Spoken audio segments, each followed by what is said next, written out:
தமிழகமெங்கும் கிளைகள் கொண்ட Annamalai institute of hotel management and hospital management படிப்பில் சேர்வதற்கான அட்மிஷன் நடைபெறுகிறது. புதிய வக்ஃபு திருத்த சட்டம் தமிழ்நாட்டில் அமல்படுத்தப்படாது என சிறுபான்மையினர் நலத்துறை அமைச்சர் ஷாஜகான் தெரிவித்துள்ளார். சென்னை விமான நிலையத்தில் செய்தியாளர்களை சந்தித்தவர் இவ்வாறு கூறினார். இந்த வருடம் 2026 மிகச்சிறப்பான முறையிலே ஹஜ் பயணிகளுக்கான ஏற்பாடுகள் மிகச்சிறப்பாக செய்யப்பட்டு தங்களுடைய புனித பயணத்தை முடித்து முதலாவது விமானம் இன்று வருகின்றிருக்கிறது. வருகின்றிருக்கக்கூடிய அந்த புனித பயணிகளை தமிழ்நாடு அரசின் சார்பிலே வரவேற்கும் முகமாக துறையினுடைய அமைச்சரும் வக்ஃபு வாரியத்தினுடைய தலைவரும் தமிழ்நாடு அரசுடைய உயரதிகாரிகளும் இங்கே வருகின்றிருக்கிறோம்.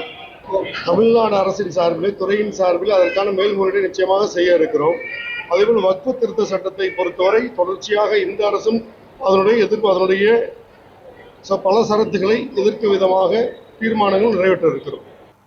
அல்ஹம்துலில்லாஹ் எங்களுடைய ஹஜ் 2026 உடைய ஹஜ் கமிட்டி மற்றும் ஹஜ் கமிட்டி சொசைட்டியோடைய சேவை ரொம்ப நல்லா இருந்துச்சு.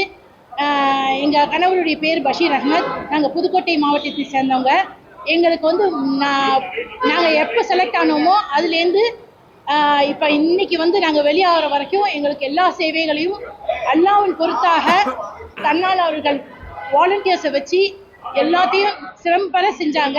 சிவகங்கை மாவட்டம் திருப்பத்தூர்ல இருந்து ஹஜ் பயணத்துக்காக இந்த வருஷம் போயிருக்கேன்.